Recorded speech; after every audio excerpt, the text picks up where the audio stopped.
What happens when a country like Sweden that hardly ever participates in any wars still wants a way to show off their cutting-edge technology? The Koenigsegg Freaking Agera is what happens.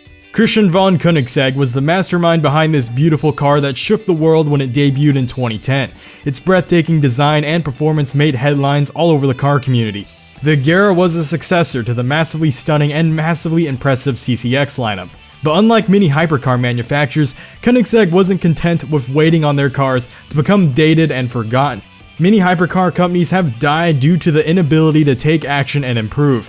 However, for Koenigsegg, even if there was hardly any room for improvement to be made, they took every single step forward at every single possible chance, so that the end result would become a massive leap forward from what came prior. The very name of the Agera itself embodied this ideology, as in Swedish it meant to take action. For Koenigsegg, it wasn't just about making a car as fast as the Bugatti, it was about making one faster than the Bugatti. In order to take action and meet their bold declaration, Koenigsegg had to engineer the Agera beyond belief, as it took everything that made the CCX so successful, while also freshening areas that were too outdated to revise. The Agera threw out the 4.7-liter V8 in favor of a fully built in-house twin-turbo 5-liter V8 that would be mated to a 7-speed dual-clutch transmission. Early Ageras made 927 horsepower and 810 pound-feet of torque, and could do 0 to 62 miles an hour, which is 0 to 100 km an hour, in 2.8 seconds, and had a top speed of 249 miles an hour. Even though this top speed was incredible, it was old news, as the Bugatti Veyron Supersport's record was 267 miles an hour. It was clear that Koenigsegg had to push even further, even harder, in order to even maintain relevancy and finally take the spotlight from Bugatti. And just 1 year later, they debuted the Koenigsegg Agera R in March 2011. The Agera R had more style and function than the standard Agera did, as it featured an adaptive wing, specialized Michelin tires, and came with a bold claim of a theoretical top speed of 273 miles an hour. And that was a headliner, something that immediately grabbed the attention of all enthusiasts across the world. 273 miles an hour was the speed that would shatter the Veyron's record, but how much truth was in this claim? Koenigsegg wouldn't hesitate to quell the doubt, as the Agera R was quick at work, breaking 6 land speed records, one of which involved going from 0 to 300 kilometers an hour, or 0 to 186 miles an hour, in just 14.53 seconds. And before the world could even ask for more, Koenigsegg had already started delivering seconds, as in 2013, the Agera R was unveiled, and it featured 1,124 horsepower and 885 pound-feet of torque. Koenigsegg would also increase their worldwide footprint by releasing a car called the Agera S, which was designed for areas of the world without E85. This resulted in a slightly worse 1.39 power-to-weight ratio as compared to the Agera R's 1.24 power-to-weight ratio. It was clear that the Agera R wasn't stopping anytime soon, as it dotted the childhoods of many in the form of video games and movie debuts. The Koenigsegg Agera R became an icon, and it felt like the first time in forever where the top speed wars finally had a competent opponent that could stand up to Bugatti. Bugatti fanboys, they were always used to having a feeling of invulnerability, and they got really comfortable knowing their king would never be dethroned. However, in spite of that, I kept cheering on for the underdogs. Ever since I was a kid, I liked the Saleen S7 and SSC Ultimate Aero. But like the passing of time, they too simply just passed and went, and became lost to oblivion and faded into irrelevancy. The hypercar wars were brutal, and only the best of the best would go on to inspire future generations. For whatever reason, I just couldn't find myself standing by Bugatti, because my heart ached for competition, and we all know that competition breeds innovation. So when Koenigsegg kept pushing upwards from car after car in pursuit of this seemingly undefeatable opponent, it seemed so damn heroic to me. It wasn't just a simple rebellion like the S7 or SSC was, it was an outright revolution. The Agera wasn't even in its final form yet, as it continued onward in pursuit of the impossible. In 2014, the Ultimate Agera would be debuted, the Koenigsegg 1-to-1. Though this member of the Agera family didn't bear the name Agera directly, what it did bear in its name was more than enough. It was a very simple and weird looking name, but what it stood for struck a chord in my heart. 1-to-1. For every kilogram the car weighed, it had 1 horsepower to match. It had the strength to carry its own weight. It became my hero, And whenever my friends would laugh at me for saying my hero was a car, I'd always retort that at least it was real, because unlike their fictional comic book characters, the 1-to-1 could be seen, as its beautifully crafted carbon fiber body curved endlessly ridge after ridge. The 1-to-1 could be felt, as its sheer speed left behind a wake of shuddering wind. And most importantly, the 1-to-1 could be heard, as the simple roar of its V8 tore into the air around it, shattering the skies and piercing the heavens. It was proof that talent wasn't a birthright.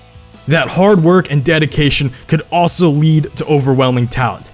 I remember listening on and on to Bugatti Veyron fanboys droning over and over about how it took multiple companies and countries like Germany and France and Volkswagen and Bugatti, and how its massively complicated all-wheel drive system made it to its W16 quad turbocharged engine was a marvel of engineering that couldn't possibly be matched by some schmuck who's just using a simple V8.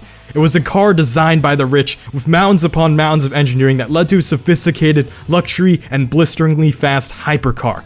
By no means am I discrediting the Bugatti Veyron, as in the video that I made about it, I stated that there's good reason why people loved it so much. People love things that are unstoppable. They love things that have the appeal of power, of command, and that's what it had. People like authority, they like status. However, whenever great power like that comes along, there are other people like me who have a desire to want to rival it. Chiron von Koenigsegg didn't start off as an engineering genius, or have decades worth of progress from previous generations. What he did have was a dream, and a desire to pursue it relentlessly and as simply as possible.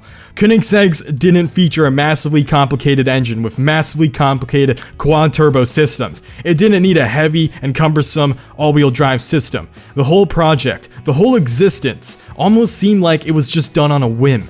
Yet without a significant amount of time or a significant amount of knowledge, he still managed to make a car significant in all rights, and one that wouldn't just rival its competitor, but finally surpass it. And with the 1-to-1 success, it carried an open declaration of war, one that would finally shake Bugatti to their core. Honestly, I think Bugatti was probably really happy that Koenigsegg came along to rival them, because every great fighter in history always expresses a lot of joy when they finally meet a worthy opponent. So in their excitement, Bugatti went on to produce the Chiron. The Chiron was intimidating and spared no expense in its extreme design, and everyone expected Koenigsegg to respond back with a brand new generation.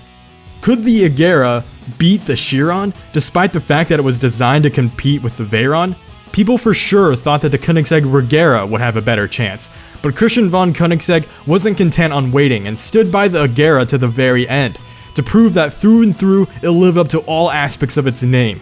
The Agera proved to yet still have life in it, as Koenigsegg released the RS model, an Agera that strived for production car record, as unlike the limited numbers of the 1-to-1, the Agera RS was planning on becoming more openly available, so that it can make waves from all corners of the world.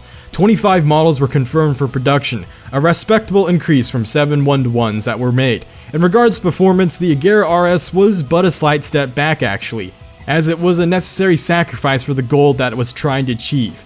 Even then, it still featured 1,160 horsepower and 944 pound-feet of torque, readily available using just premium gas. And like the Koenigsegg's before it, it featured advanced active aero, a removable hardtop, and a stunning luxury interior.